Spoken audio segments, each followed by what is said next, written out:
This boat so I don't spoil rugs. See the lingering step, that's... Mind if I come in? Be my guest. The friends we used to know would always smile. Fame is often tied to intelligence, sobriety, and grit. But the glow of the spotlight sometimes hides a tough pill to swallow. In their heyday, when money, power, and praise hit their peak, not everyone lived up to the hyped-up image. There are names that were once seen as icons of smarts and talent, representing a whole generation, but they pulled off actions so dumb that they left the behind-the-scenes folks speechless. Some forgot lines right in the middle of a crucial scene. Some messed up the basics, like where to stand or what role they were even playing. Some turned themselves into a joke just from one boneheaded interview response. The stories I'm about to share aren't about the usual glamour, but about those idiotic moments that the people involved probably wish they could erase. Now, let's dive into 9 famous names linked to 9 chains of unbelievably stupid actions. 9. Stepin Fetchit, the comedy genius who was so dumb he wrecked his own career. Stepin Fetchit, real name Lincoln Perry, was a familiar face in 1930s Hollywood. He got famous for his unique comedy style, raked in the cash, starred in big projects, and became one of the first black artists to hit the commercial jackpot in American film. Stepin Fetchit's golden era exploded in the early 1930s, when studios treated him like a wild card. His roles as a slow, lazy guy with a drawling speech had audiences cracking up and box office numbers climbing steady. By 1934, when the crew started filming Judge Priest, the name Stepin Fetchit was enough to guarantee ticket sales. The studio didn't just want him acting on screen. They wanted him to keep that persona off-screen too, to make everything feel more natural. But nobody expected that to turn into a roadblock on set. On set, the vibe was always tense as a tightrope. Director John Ford was known for his short fuse, high standards, and zero patience for delays. In one simple scene, Ford points and tells Fetchit to run from point A to point B, pretending to flee in a dangerous spot. Cameras ready, lights on, the whole crew waiting for a quick move. But Fetchit just stands there, eyes half closed, body slouched like he's napping right in the middle of the set. 2 minutes pass, 5 minutes, then 10. Nobody dares say a word. The air gets heavy, feet shuffling, a few folks checking their watches. After 15 minutes, John Ford loses it. He roars, demanding Fetchit run right now. That's the moment everyone thinks Fetchit will snap to it, nail the scene, and wrap things up. But nope. Fetchit stays put, drawling casually that he's already running, just in his head, real fast. The whole set goes dead silent. That line was funny and shocking all at once. Ford realizes he's dealing with an off-script performance. Fetchit hadn't forgotten his role, but he'd pushed it way too far. The result? The scene drags from morning till afternoon. The director has to come up with something nobody saw coming. They tie a rope around Fetchit's feet, yanking it when needed to make him move right. A chase scene that should have taken minutes turns into a clown show lasting all day. The reality behind that act wasn't pure cluelessness. Fetchit was sharp. He played dumb on purpose to skip tough scenes, to make the crew go easy, even cave in. The issue was, he went overboard. He didn't just act on set. He brought the act into real life, using it as a shield from any responsibility. By October 1938, during a press conference promoting In Old Kentucky, things spiraled even more. Reporters ask simple questions about the role, personal thoughts. Fetchit just sits there, scratching his head, mumbling that he's too lazy, forgets everything, doesn't get what they're saying. Every answer's the same, no clear responses, no info, no basic cooperation. The whole room gets stuffy. Finally, the reporters give up, walking out looking bored. In the short term, that fake dumb act paid off. Fetchit stayed in the spotlight, kept landing big roles, paychecks rolling in steady. But on the flip side, the black community started turning away. The image he built got seen as offensive, self-degrading, feeding stereotypes. The backlash spread fast, simmering, then exploding, leading to a boycott wave Fetchit never saw coming. His career nosedived as quick as it rose. Roles dried up, contracts vanished. Meanwhile, the money he'd earned got blown without a second thought. Fetchit bought 12 cars, spent like crazy, with basically no long-term investment plan. A bitter irony. A guy who always claimed to be lazy, but was real diligent at spending, real quick at wrecking his own future. Maybe Fetchit believed that dumb act would protect him forever. He figured as long as he stuck to the role, Hollywood would always need him. But times change. Audiences shift tastes. Patience runs out. What used to make people laugh now became a burden. Stepin Fetchit's downfall was a string of bad choices piling up. From exaggerating the cluelessness on set, turning press conferences into farces, to spending like the spotlight would never fade. Those were astonishingly stupid actions for someone at his peak. And when the stage lights went out, all that was left was an expensive lesson in drowning yourself in a ridiculous role. 8. Hattie McDaniel, the first black Oscar queen who drove the set nuts by forgetting lines and mistaking set lights for the sun. Hattie McDaniel was a staple of classic Hollywood, a rare black singer and actress who hit the heights of fame. She made her mark with the role of Mammy and became the first black person to win an Oscar, a milestone like no other. In the late 1930s, as Gone with the Wind hit its intense filming phase in 1939, the set was always on edge. Lights blazing like daylight, cameras rolling non-stop. Everyone knew this was the studio's make-or-break project. Hattie McDaniel was front and center, embodying the tough Mammy, sharp-tongued, with a yell that could drown out a room. But behind that tough exterior was a real headache. Hattie learned singing young with little schooling, and her reading wasn't smooth. This script was no joke. In one scene where Mammy scolds Scarlett, 8 lines back-to-back, no breaks. For lots of actors, that's easy. But for Hattie, it was like hitting a wall. Hattie started strong. First 3 lines come out clear and firm. But on the 4th, her eyes freeze. Rhythm breaks. Cameras stop. The crew sighs. Hattie glances at her assistant, muttering she remembered wrong, thought it was a different scold for Scarlett. The scene gets cut and redone, time crawling slower than planned. After 15 fails, the crew has to improvise a fix. They set up a cue system right on set. Assistant sits low, whispering lines. Hattie, up top, listens and repeats, steady like a wound-up record player. The scene finally wraps, but the shoot drags, schedule flips, budget balloons. The mishaps didn't stop there.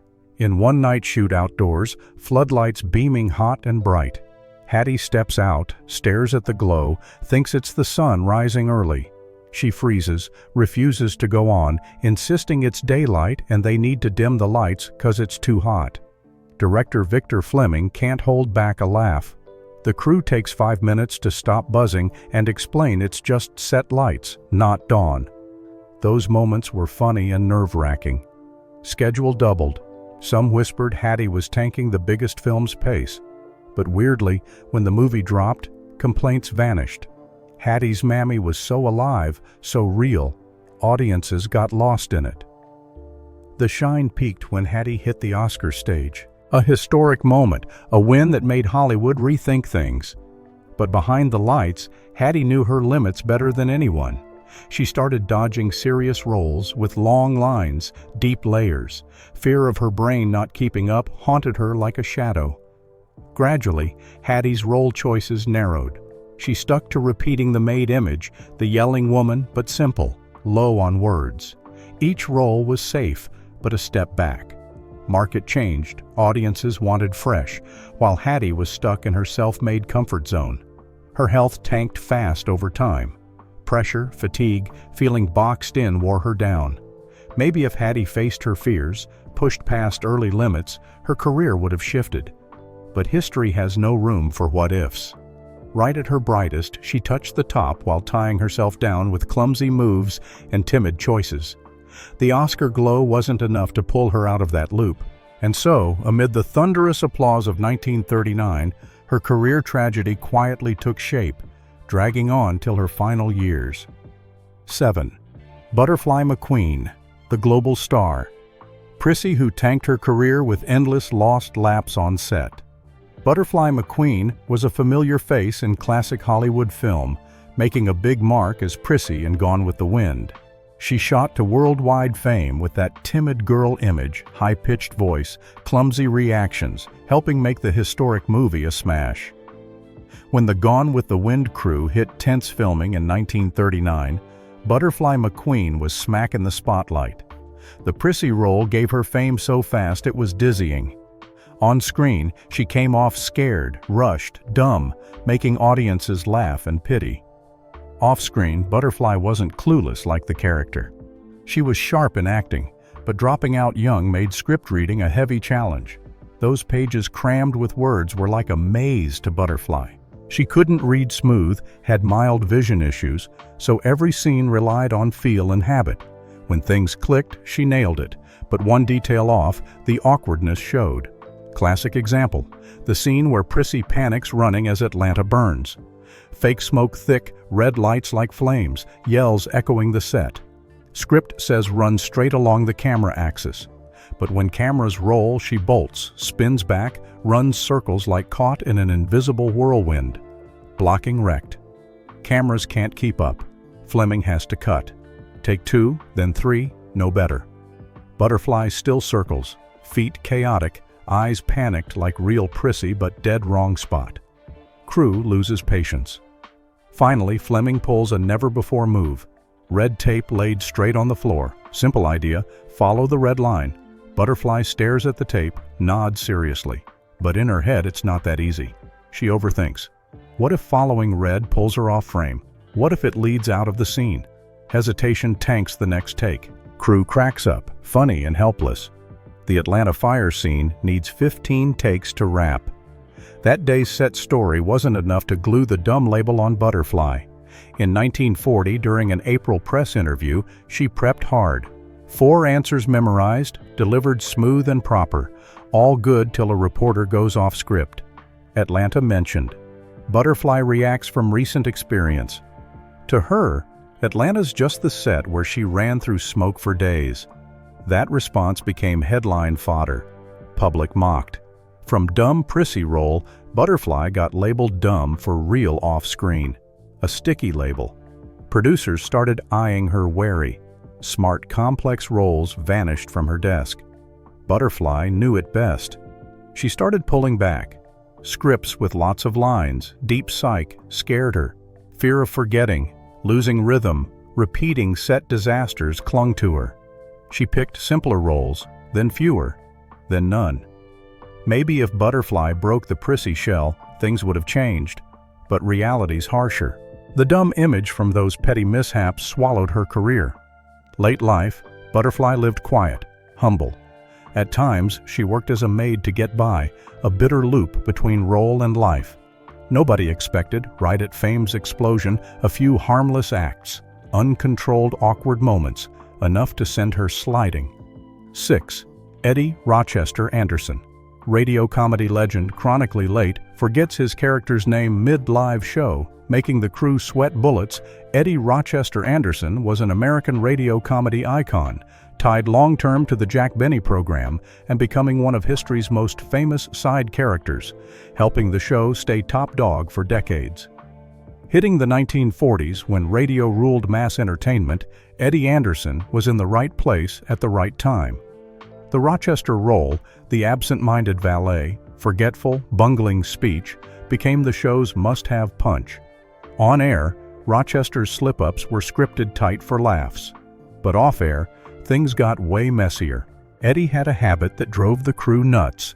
He was always late because he forgot the time, not a few minutes late. Sometimes the show's gearing up for air, seats still empty. Jack Benny set a clear penalty. Each late, Eddie loses $50. Big money back then, but it didn't whip him into shape. That forgetfulness peaked in a special end of 1945 broadcast. Live recording. No room for errors. Studio audience packed. Tension thick. Eddie steps out, starts his bit, then freezes. In his head, the character name vanishes. Mid-show, he's fumbling, can't recall who he is. Rochester, or some other name jumbled in his scrambled memory. That moment could have been a disaster. But for Jack Benny, it was gold. Benny improvises fast, turns the glitch into a huge gag. Studio erupts in laughs. On air, Eddie embodies the spacey guy audiences love. But behind the laughs, cold sweats for the production team, who knew the risk that just hit. The chaos followed Eddie off studio. In Woo-2 tours entertaining U.S. troops, he brought laughs to weary soldiers. But even in those serious gigs, Eddie couldn't shake the absent-mindedness. Once he hits the stage in the dark, forgetting the key radio tool, the mic. No sound, no lights helping. Eddie has to yell loud, proving he's there in the vast space. The scene's chaotic and hilarious, shaking the Army stage with laughs. Gradually, Eddie Anderson's image stuck with "always late." It wasn't an accident anymore. It became his brand. Each late appearance, audiences annoyed but excited, knowing the mishap would turn into laughs. You could say Eddie had a rare gift. He turned real mistakes into vivid entertainment moments no script could plan. That talent stretched his career 28 years, a dream run in cutthroat showbiz. But the downside crept in. Eddie had low EQ, quick to anger, quick to react. Sometimes he'd argue straight with Jack Benny over scripts, character builds. Those debates weren't public noisy, but enough to irk Benny and the crew. Over time, Eddie's long lines got trimmed. Rochester stayed, but boxed into the funny valet, forgetful, bungling, pops in for laughs then out. Eddie wasn't cut, but no added depth. Real-life absent-mindedness plus tactless reactions accidentally locked him in sidekick mode for years. Maybe if Eddie reined in his emotions and habits better, his career would have branched. But history skips assumptions. What's left is an image both lovable and sigh-worthy. A man who turned his dumb actions into laughs for millions, but self-limited his path forward. His story's a clear paradox. He became a legend through messiness, forgetting time, names, even work tools. And that chain of astonishingly stupid actions both fed his glow and quietly capped his near 3-decade career. 5.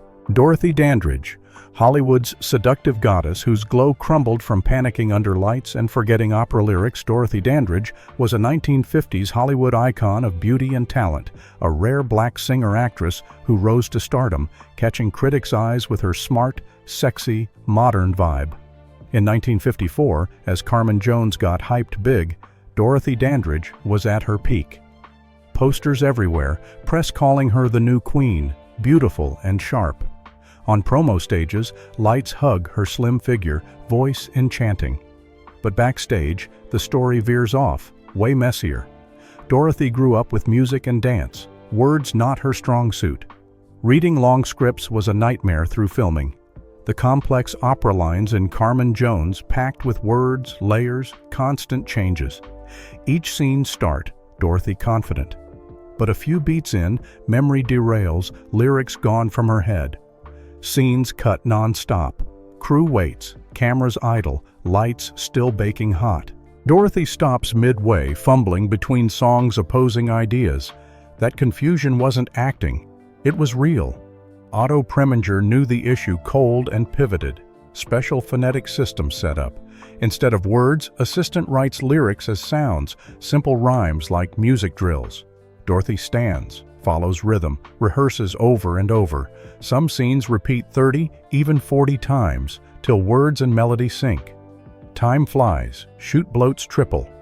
Issue wasn't just scripts. Lots on set rattled her. Crew scrambled countless times because she found set lights too glaring. But when they dim and tell her stare at lens, not lights, she keeps glancing up at the glow. Those moments spread fast in the crew. Some felt sorry, some shook heads weary. But sure, not every take glitched. When cameras rolled smooth, Dorothy shined. On screen, Carmen Jones alive, captivating. Nobody guesses the stops, sweat, pressure behind. Success hit as expected. Dorothy got praised, name-dropped in big talks. But meanwhile, a quiet fear forms. Dorothy knows her limits. Long scripts, deep psych become threats. Low EQ makes her react gut level, quicker to bail than face. She starts turning down complex roles, characters needing long lines and depth. That choice looks safe at first, but opportunities shrink slow. Hollywood doesn't wait for standstills. As Dorothy steps back, others advance. Career dips before she notices. Big projects vanish. Name fades from headlines. Income unsteady, while spending sticks to peak habits. Pressure piles. Mindset closes off. Maybe if Dorothy pushed past fear, got patient with words and scripts, path would have changed. But reality's brutal. Those small acts, from fumbling lyrics to overreacting to lights, built an unstable image. Dorothy Dandridge's journey, a classic Hollywood tragedy. Right in her brightest heyday, glow still dazzling, but foundation cracked. That chain of silly actions couldn't erase her beauty and talent, but enough to nudge a star off orbit, ending in loneliness and broke. 4. Lena Horne, MGM's seductive icon who turned scenes into farces. Lena Horne was a classic Hollywood seductive icon, a voice that mesmerized audiences, always in MGM's bright frames, rising to stardom through singing, poise, and irresistible pull. Lena Horne's golden era hit fast but full of ironies. When Cabin in the Sky dropped in 1943, her name blew up with the Georgia Brown role. On screen, Lena steps out in twinkling lights, eyes half dreamy, half daring, every move oozing charm that hushed rooms. Folks saw a star born for the lens, but behind those polished frames was a totally different side. Lena lacked the formal training many peers had. From 16, she dove into jazz clubs, learning by ear, rhythm, stage feel. Music soaked in natural, but long lines didn't. Hitting MGM's harsh set environment, that weakness showed quick. In scenes needing back-to-back memorization, Lena fumbled, eyes darting, lips mumbling like scanning words in her head. Classic. The Ain't It the Truth singing scene, later cut for being too steamy. Meant to be Lena's full shine moment, but turned nightmare for the crew. Instead of hitting her mark for camera to catch vibe, she paces circles on floor, forward, then back, like feeling beats in a cramped jazz spot. Camera slips frame, lights off sync, everything chaos.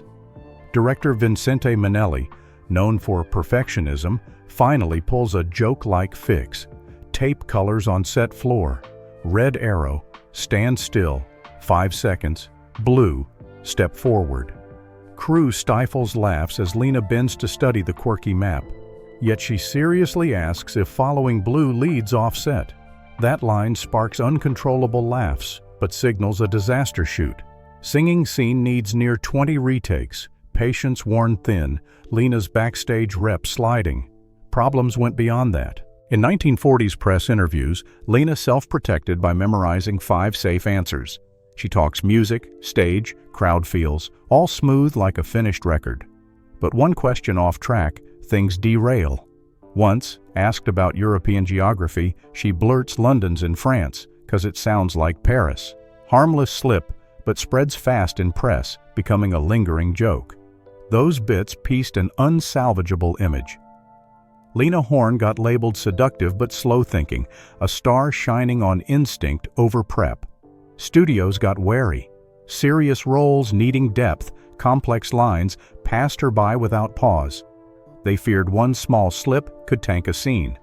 So Lena got stuck in short singing bits, flashing bright, then gone quick. On paper, still MGM star, but reality narrowed her film path bit by bit from those silly actions. Golden era should have opened doors galore, instead became invisible cage, keeping her in studio safe bounds. Still, Lena's career didn't fully crash. Music was her domain. On stage, no color tape, no long scripts. She sang on instinct and youth buildup. That talent kept her performing decades, though film dream never full. Lena Horne, a vivid example of classic Hollywood's bitter paradox. A few silly moments at peak enough to veer a path that could have been so different. 3. Pearl Bailey, Broadway comedy queen who froze stages non-stop by forgetting lines and singing by colors like traffic lights. Pearl Bailey was a familiar face on Broadway and American screens, hailed as a witty comedy icon, energetic voice, shining in Carmen Jones and big stages, where laughs and applause trailed her every step. When Carmen Jones dropped in 1954, Pearl's name hung high on posters, image of a smart, sharp comedy queen controlling stages with a brow raise. But backstage, the story twists, where song lyrics became real challenges. Pearl learned singing street style, comfy with rhythms over words, so reading music and memorizing long became like holding a map missing half. Long rehearsals, stage lights baking the floor hot, Pearl stands flipping lyrics, face showing confusion. Mid-smooth singing, she halts sudden, music keeps going, voice stuck like unplugged. Those moments make the crew sigh. But instead of panic, Pearl flips the offbeat into a gag, twisting it like intentional fun. Laughs ring, tension melts, but behind's another red mark in director's notes.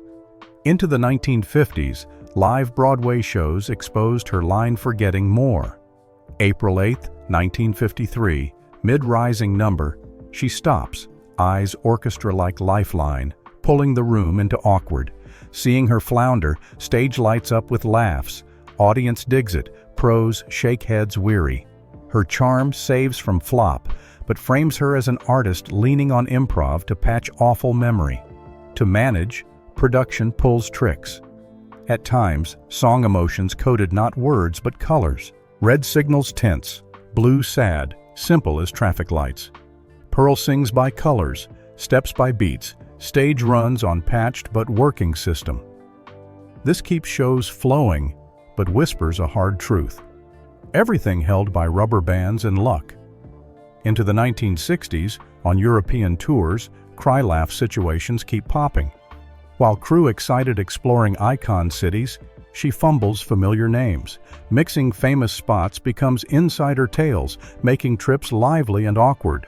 Folks laugh it off, but inside worry for next gigs. What if she hits wrong stage from name mix-up? So assistants stick close for safety. Simmering conflicts surface. Pearl reacts, strong-facing long, complex scripts. Director talks turn tense, not from lack passion, but piqued insecurity.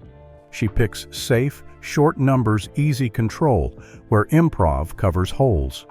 Big roles, deep layers, slip away. But weirdly, audiences stay.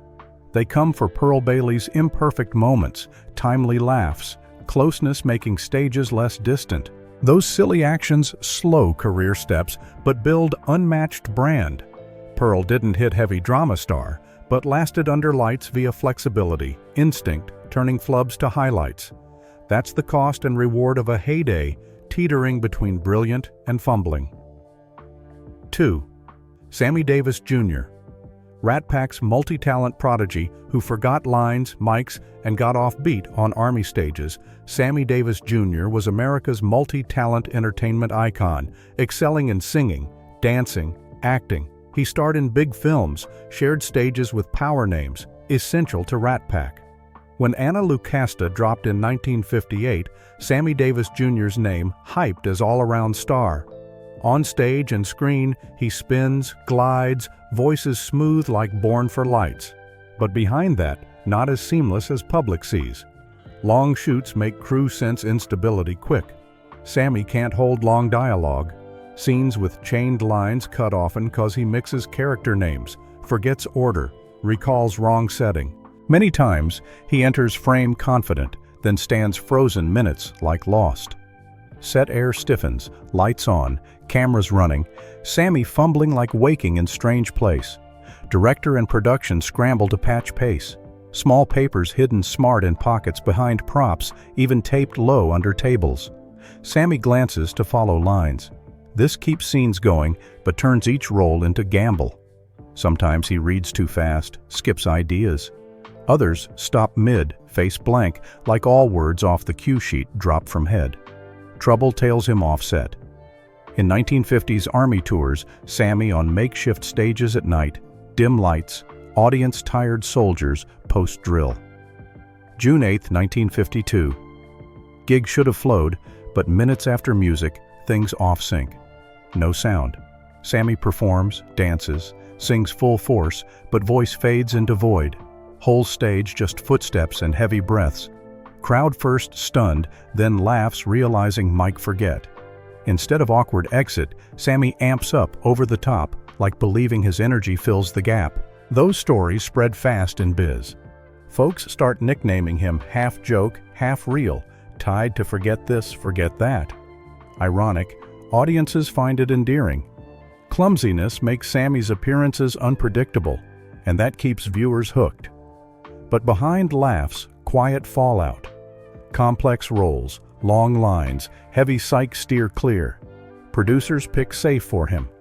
Short roles, stand-alone acts, performances low on memorizing. In Rat Pack, Sammy amid men ruling stages with iron discipline. Difference shows stark. Broadway project talks often cut short with him. Pressure to remember lines, keep rhythm, follow long scripts makes Sammy back off. Then booze shows more in his life. Soothes anxiety short-term, but brings unneeded clashes, especially with Frank Sinatra. Their spats not public loud, but enough for big chances to pass silent. Decades later, looking back, folks see clear paradox.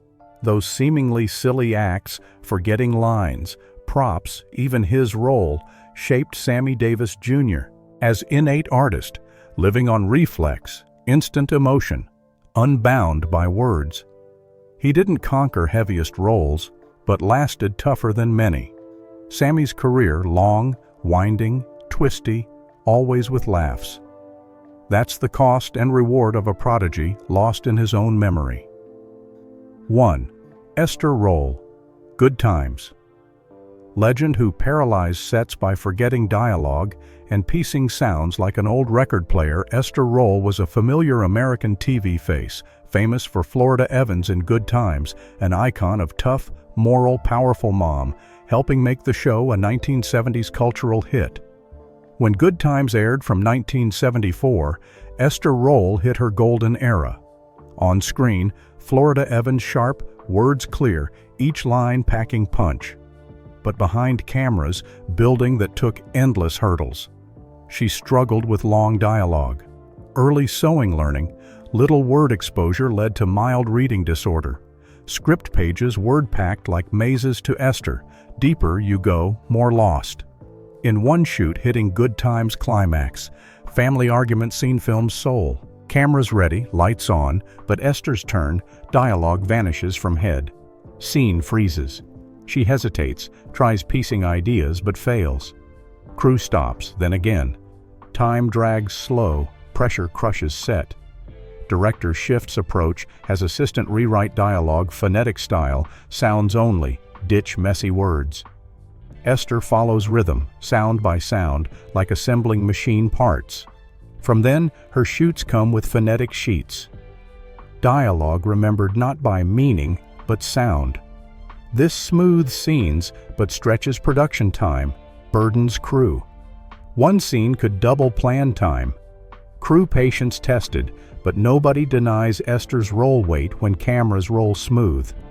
Offset, Esther's interview image no better. She preps safe answers, memorized to dodge fumbles. Questions off prep, responses slide silly, stunning some. Like when reporter asks family life, she rambles on European trips. Those moments spread fast in media, quietly building new label, serious on screen, slow off. That label clings to Esther Rolle through later Good Times. When producers offer complex roles, deeper layers, Esther steps back. Fear of forgetting, long scripts like wall-blocking view. Backstage talks tense up. Clashes with producers grow, not just content direction, but limits she won't admit. By late 1970s, conflict peaks. Esther Rolle leaves Good Times early, sparking debates.